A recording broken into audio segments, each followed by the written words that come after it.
What's up YouTube? Welcome back to my channel. For those of you that don't know me, hi, my name is Miguel and I'm a long-term dividend investor sharing my journey to a $100,000 dividend investment portfolio and sharing my experience and hopefully helping some of y'all along the way. And in today's video, I'm going over all the dividends that I did get paid for the month of June 2021. We have a total of 10 dividend payments to get into, but before we do that, don't forget to subscribe to the channel if you haven't already. Leave a like on the video, it helps out my channel tremendously, and comment if you have any questions, I will get back to you. But let's roll the intro.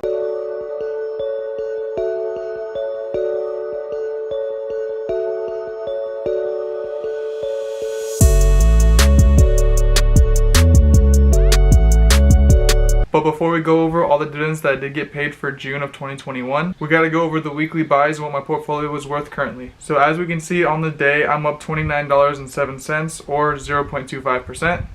On the week, I'm up $52.13 or 0.48%.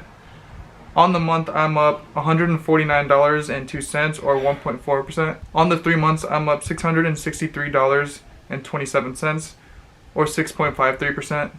And then on the year, I'm up $1,428.29 or 15.19%. And then the year is going to be the same because I've been investing for about a year now. More like 8 months. But as we can see, I got an options trade going on right now. More on that on next week's video. The reason I wanted to start dabbling in options trading is because, as we can see, if you've been watching my videos for the past couple of weeks now, I feel like my all-time return has been teetering at 15% for about 2 or 3 months now. And I'm really looking for something to really break through that barrier. And I think options trading is going to help me with that. So I am super excited to explore options trading and share my experience with y'all in next week's video. But for the time being, we are still up 15%.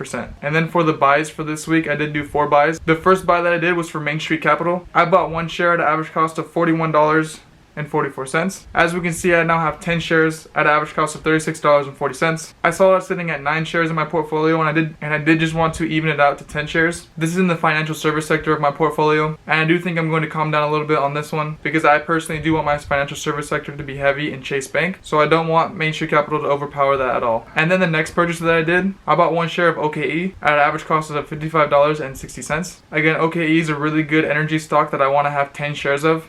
I'm currently at 9 shares, giving me an average cost of $43.07, up overall $116 or 29.94%. I have an amazing return on OKE, so I am a little bit hesitant to put more money into this because it's going to bring up my average cost. But what can I say, I really enjoy this stock and I got in at a great time. And then the third purchase that I did for this week, I bought 1 share of Coca-Cola at an average cost of $54.02. With Coke, I now have 10 shares at an average cost of $50.13. I'm up overall $36.44.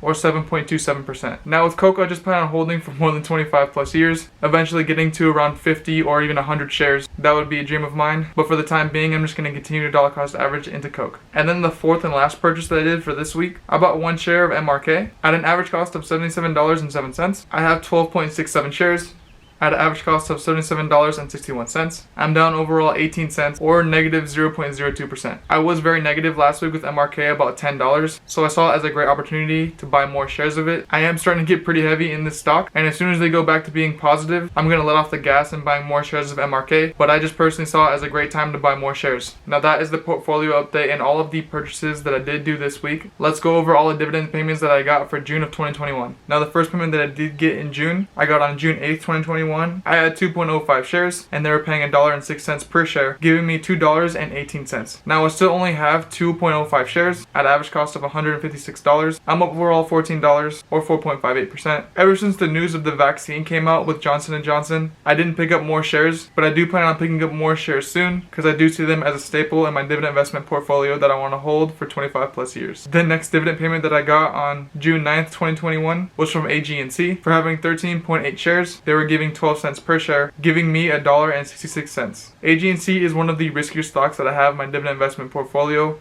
with a high dividend yield of about 8%, but I did buy in at a great time and I'm riding the wave up from the pandemic, so I'm up overall $22 or 10%. For this particular stock, I'm not too worried about the return overall. I'm more focused on getting those high dividends and taking on a little bit more risk. The next payment that I got was on June 10th, 2021 for having 1.105 shares, paying 68 cents per share, giving me 75 cents was Target. With Target, I now have 1.37 shares at an average cost of $205.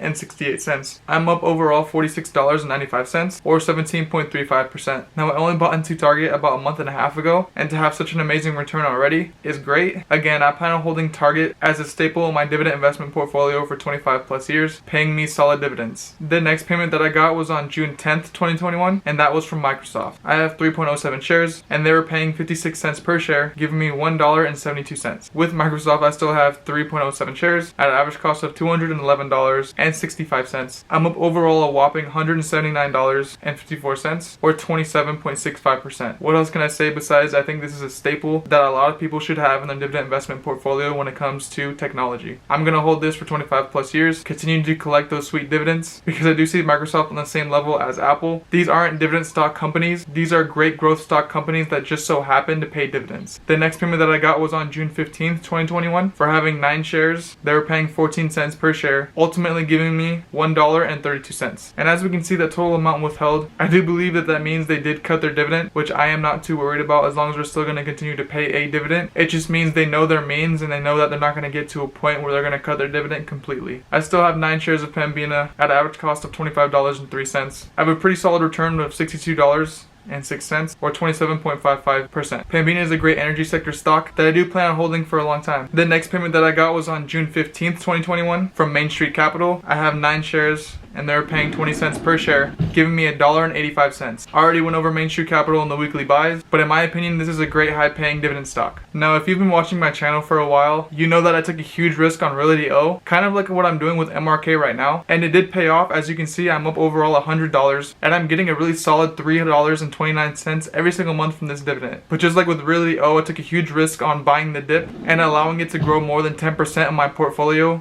But as we can see now, it's already back down to around 8%. I still want it to go down a little bit more before I buy more shares of the stock, but that's kind of where my mind's at with MRK. I'm not afraid to buy more shares and buy the dip. The next payment that I got was on June 17th, 2021. I had 26.37 shares and they were paying 6 cents per share, giving me $1.58 from Prospect Capital. Prospect Capital is another crazy high-paying dividend stock. They pay every single month as well. So I have 26.37 shares at an average cost of $6.15. I'm up overall $58.72 or 36.25%. With Prospect Capital, I saw an opportunity when the pandemic hit, shortly after or before they started recovering, to buy a lot of shares and just kind of ride the wave back up. So I'm just continuing to ride that wave up, and I'm going to continue to get $1.58 from this dividend stock every single month. The last payment that I'm going to get today, actually, because I'm recording it on the 30th so that it'll go up on the 1st, but was from the ETF SPHD. I had 14.46 shares and they were paying 12 cents per share, giving me $1.75. Again, with SPHD, it was one of the first stocks that I ever invested into because it is an ETF. When I first started investing into the stock market, that's what I felt comfortable investing into, and now I haven't put any more money into it because I want to invest into individual stocks and get greater returns. So that's why I still have 14.46 shares at an average cost of $34.66. I'm up overall $136.04 or 27.11%. Again, with ETFs, I'm not buying any more shares. I'm just going to continue to ride the wave and get paid those monthly dividends. And the last payment that I am going to get paid today was from PEY, another ETF. I had 10.94 shares and they were paying 6 cents per share, giving me $72. Again, I'm not buying any more shares of ETFs because I want to invest into individual stocks, which is why I still have 10.94 shares at an average cost of $16.54. I'm up overall $44 or 24%. This is just another high quality monthly paying dividend stock that I first invested into when I started my journey to $100,000 dividend investment portfolio. So as we can see, for the entire month of June 2021, I got paid $16.82. This is a low month because I'm starting to focus more on quarterly paying stocks, or the stocks that I invest into just so happen to pay quarterly now. So it's going to be a low month, but as we saw last month, I had a $37.52 month, but my grand total for 2021 so far is $129.38. Now that is all that I have for y'all this week. Thank you so much for all the love and support that I have been getting. We are very close to 500 subscribers on this YouTube channel, and we're very close to 75,000 followers on TikTok, which is super exciting. So don't forget to subscribe or follow my TikTok if you haven't already. Leave a like on the video, it helps out my channel so much, and comment if you have any questions. I will get back to you. But again, thank y'all so much for watching. That's all I have for y'all this week, and I will catch you in the next one. Peace.